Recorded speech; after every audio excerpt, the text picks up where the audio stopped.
The following announcement has been paid for by the New World Order.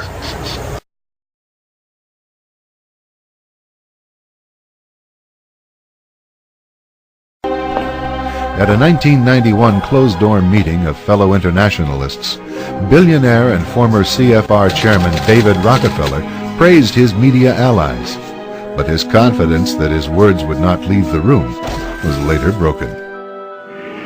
We are grateful to the Washington Post, the New York Times, Time Magazine, and other publications whose directors have attended our meetings and restricted their promises of discretion for almost 40 years. It would have been impossible for us to develop our plan for the world if we had been subject to the bright lights of publicity. But the world is now more sophisticated and prepared to march toward a world government. Redirecting the bright lights of publicity is not the media's only contribution towards such a plan. We have before us the opportunity to forge for ourselves and for future generations a new world order, a world where the rule of law, not the law of the jungle, governs the conduct of nations. When we are successful, and we will be, we have a real chance at this new world order, an order in which a credible United Nations can use its peacekeeping role to fulfill the promise and vision of the UN's founders.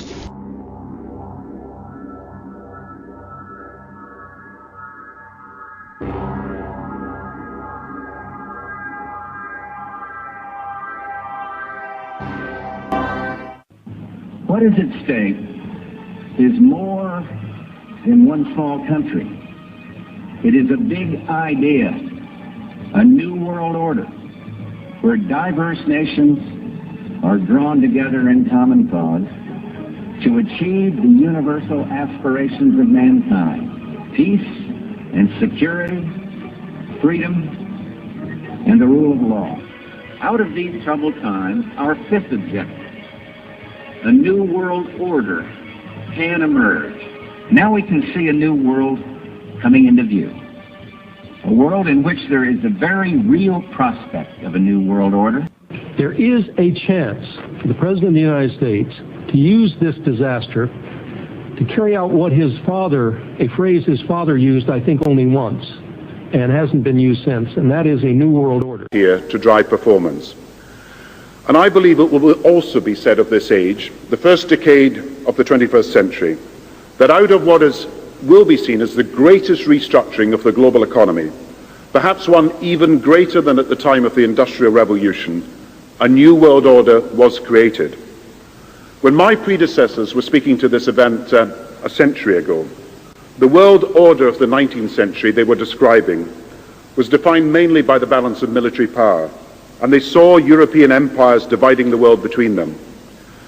From the time of 1945, when my predecessors of the post-war years spoke to you, the world order was simply defined by the high-stakes standoff that characterized the Cold War years. These were orders that were ultimately reflected by political weight and military strength. But today, with Asia already outproducing Europe, India and China are clearly becoming part of our new order, and they're doing so principally because of their economic strength and potential. And while military and political power retain their status and always will, all these new challenges are bringing together about the biggest restructuring we have ever seen, not just of the global economy, but of the global order as a whole. And 200 years ago, a famous British Foreign Secretary said that the new world had been called into existence to redress the balance of the old. In 1990, another old world ended, dominated by the Cold War, and people talked then, in 1990, of a new world order. What they actually meant then was a new political order. And what was not foreseen then, but is obvious now from everything that we see and do, what we experience in every day of our life, is the sheer scale and speed and scope of globalization. And it's only now that we can begin to understand that the world order that globalization brings and what it's going to look like, it's driven forward now not just by the balance of military strength, the Cold War times, or ordinary political power. It's being driven forward by a seismic shift in economic power that we see around us. But what does the New World Order mean for countries like ours who are looking to succeed. I suggest that the countries that are going to succeed are those that combine flexibility, free trade, open markets, with proper stewardship of the environment and investment in education, infrastructure and innovation. And the question for us is how we meet and master all these challenges to ensure that Britain enhances its competitiveness in the process and realises what I believe is our destiny of success in this new world order. So, in conclusion, ladies and gentlemen, a new world is emerging. It is a new world order with significantly different and radically new challenges for the future. You also mentioned in here an encounter with Saddam Hussein in Iraq, in Baghdad. Was there anything in that meeting some 20 years ago that would have led you to believe that he'd be playing the role he is today? I don't think so, but in the light of what's happened, it certainly makes it all the more interesting. I did it actually at the request of Henry Kissinger, who was then Secretary of State. I was going anyway to that part of the world, and Chase had business with the leading commercial bank in Iraq, and so I was going for that. And he asked me if I would also go to see him to say that he would like to establish closer touch with the regime. He felt that it was important that our two countries communicated more effectively. I did see him, and he was pretty cold, and he said the only way we could hope to establish closer relations would be if we would discontinue our support for Israel. Well, it was not likely that that was going to happen. Right. So it was not a terribly productive meeting, although in the hindsight it was certainly an interesting one.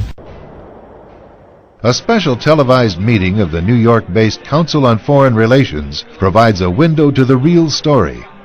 The speaker, Vice President Dick Cheney, takes a question from David Rockefeller.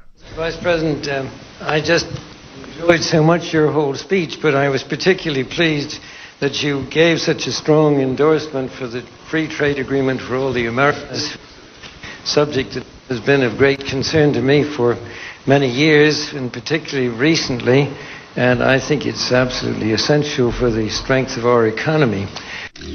Rockefeller's role in the drive for an FTAA was a lot more central than he portrays. Rockefeller cultivated Latin American leaders who could be counted on to support such a proposal. Both the 1994 Miami Summit and the FTAA proposal were conceived and nurtured by a Rockefeller-created network.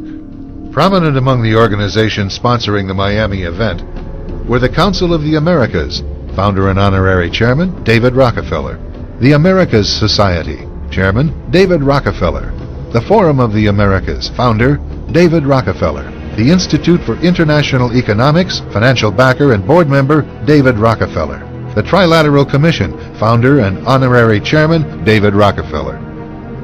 Rockefeller's influence also extends to the current administration. He was chairman emeritus of the CFR when Vice President Dick Cheney once served as a director, a relationship that Cheney concealed during his congressional career.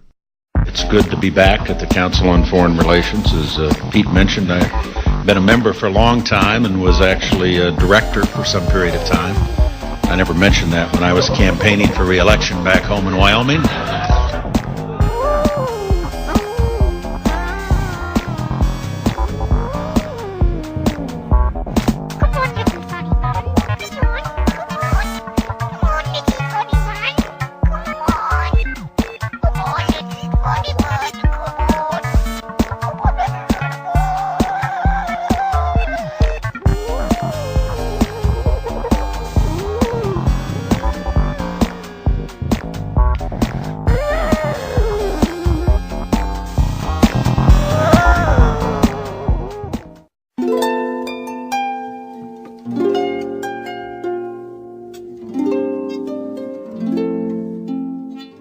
The preceding announcement has been paid for by the New World Order.